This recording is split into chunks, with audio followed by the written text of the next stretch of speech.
NEET पर ABP news की खबर का असर हुआ है। एबीपी न्यूज की खबर पर सीबीआई का बहुत बड़ा एक्शन।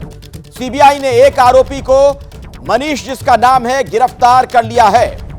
मनीष ने पटना में अभ्यर्थियों को ठहराने का इंतजाम किया था। छात्रों को प्रश्न पत्र और आंसर शीट में रटवाने में शामिल था मनीष। उसकी यह भूमिका बताई जा रही है। एबीपी न्यूज ने सबसे पहले यह कबूलनामा आपको दिखाया था और अब सीबीआई ने इस मामले में यह एक्शन लिया है, बड़ी कार्रवाई की है। तो मनीष प्रकाश आशुतोष से पूछताछ कर रही है सीबीआई। मनीष वो शख्स जिसने छात्रों को ठहराने का इंतजाम किया था। मनीष बोला कि आशुतोष जी, सब काम आपका हम कर देते हैं, मेरा भी काम आप कर दीजिएगा। तो बोले कि बोलिए, होने लायक रहेगा तो करेंगे, नहीं तो नहीं हो। तो फिर बोला कि रात में आज कुछ परीक्षार्थी है, कल एग्ज़ाम है, बाहर से आ रहा है, मेरे जान पहचान का है, रात में रहेगा, सुबह 6 बजे चल जाएगा। तो हम बोले कि ऐसा कोई है तो एक बार आप करीब 2 बजे के करीब है, 2 बजे तक मनीष मेरे यहाँ था। तो 4 तारीख को, हाँ, लमसम 2 बजे के लगभग में इस तरह से बातें हो रही थी। तो मनीष से बोला, हम बोले कि ठीक है, रह जाएगा, लेकिन आप एक बार भैया से बात कर लीजिएगा। प्रभात भैया से, मकान मालिक से हम बोले। तो हमारे सहयोगी प्रकाश कुमार को आप सुन रहे थे जब वो इंटरव्यू ले रहे थे, और इस वक्त हमारे साथ वो जुड़े हुए हैं सीधे उन्हीं के पास। मैं आपको लिए चलता हूं। प्रकाश, एबीपी न्यूज की खबर का बड़ा असर और अब जाकर सीबीआई ने यह कार्रवाई की है। बिल्कुल, जिसे ईओयू ने भी दरकिनार किया था, उस चीज को नहीं देखा था, उसे एबीपी न्यूज ने खोज निकाला और उस शख्स तक पहुंच गया जिस शख्स पर पहले संदेह था कि ये भी इस प्रश्न पत्र लीक मामले में शामिल हो सकता है। जब हमने उसको इंटरोगेट किया तो उसने टीवी पर पहली बार इंटरोगेशन के दौरान स्वीकार किया कि उसने गुनाह किया है और उससे गलती हुई है, और उसने ऐसे लोगों को प्रश्रय दिया है, आशुतोष ने बताया, जिन लोगों के संलिप्तता थी प्रश्न पत्र लीक मामले में गैंग वालों से।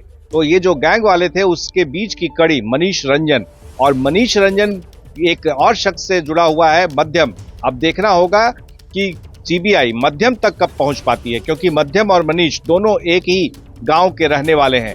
मनीष की पत्नी ने पहले बताया था कि वो बेकसूर है, उसकी मां से भी मेरी बात हुई थी, उसने भी बताया कि बेकसूर है।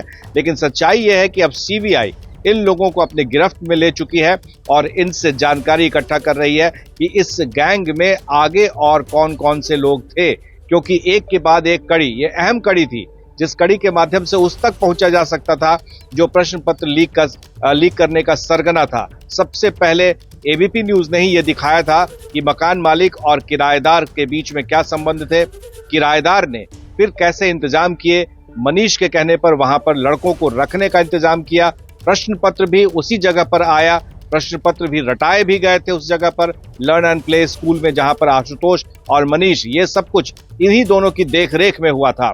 और दूसरा कि इस बात को भी कबूलनामा था आशुतोष का कि मनीष ने पैसे लिए थे और मध्यम से वो पैसे की बात कर रहा था। तो पैसे का लेन देन, प्रश्न पत्र लीक, जिस प्रश्न के बारे में कहा जा रहा है कि यहाँ पर प्रश्न पत्र रटवाए गए थे और फिर बाद में उसे जलाया भी गया था, जो आधा जला हुआ था प्रश्न पत्र, उसे भी बरामद किया गया था और उसका लिंक जो है वो जुड़ रहा है एनटीए के प्रश्न पत्र वाले से। ठीक है। उधर हजारीबाग में भी सीबीआई ने एक बड़ा एक्शन लिया है। खबर यह आ रही है कि ओएसिस स्कूल के प्रिंसिपल से पूछताछ की गई है।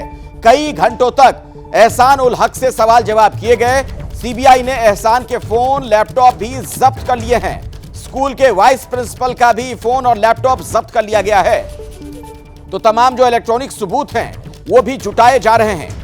हजारीबाग में भी सीबीआई ने यह बड़ी कार्रवाई की।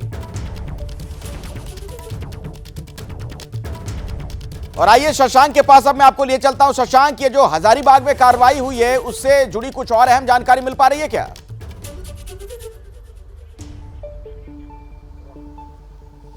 देखिए, जो एहसानुल हक ओएसिस स्कूल के प्रिंसिपल हैं और नीट परीक्षा कराने के लिए हजारीबाग में सिटी कोऑर्डिनेटर थे, उनसे 25 घंटे से पूछताछ चल रही है।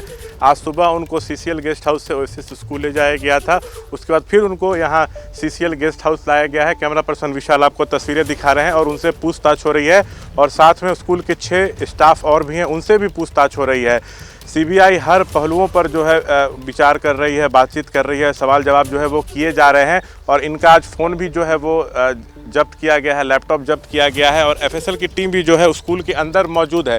अब ये देखना है कि क्या सीबीआई जांच तो तेज कर रही है, लेकिन क्या कोई बड़ा एक्शन होता है। एहसानुल हक फिलहाल किसी भी मसले पर मीडिया से बातचीत कर नहीं रहे हैं। और इसी बीच एक और खबर ये आ रही है कि शक ये भी है कि क्या ट्रांसपोर्टेशन के दौरान पेपर लीक हुआ। तो जो ब्लू डार्ट का कुरियर ऑफिस है उससे एसबीआई बैंक जो है प्रश्न पत्र वाले बॉक्स ई रिक्शा पर ले जाए गए थे। तो जो उसका जो टोटो चालक था उसको भी यहाँ पे लाया गया है और उससे भी जो है पूछताछ हो रही है। तो क्या कुछ बड़ा कुछ निकलता है अंदर से, अब इस पर हमारी नजर टिकी हुई है।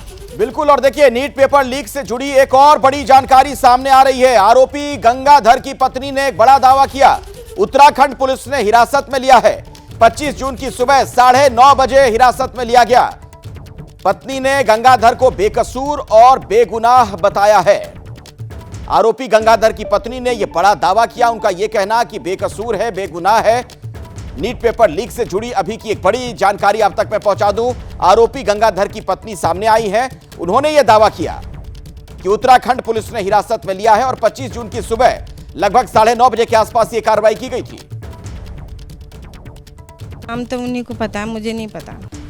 कुछ तो पता होगा। वाले का ही आया था, मीडिया वाले का आया था, पुलिस वाले का नहीं आया था। नहीं पहले पकड़ती तो पुलिस पकड़ती ना, मीडिया वाले क्यों पकड़ रहे? अच्छा हाँ, जब आप बता रही हैं कि थाने 10 लोगों का फोन है उनको कि पहले जो आया ना वो दोबारा फोन नहीं आया था। नहीं, पर उत्तराखंड पुलिस ने, पुलिस थाना ही था वो। जैसे ही घड़ी का काटा दोपहर 2:30 पे आए, बबीता जी का दिल सास बहू साजिश के लिए मचल जाए। और ये है इनकी बहू, पूरे दिन ऑफिस की टेंशन हो जाए गॉन जब ये करें अपना फेवरेट शो फ्री टाइम पे ऑन। इनकी तरह आप भी देखिए अपना फेवरेट शो अपने टाइम पर और डाउनलोड कीजिए एबीपी लाइव ऐप अपने स्मार्ट टीवी पर।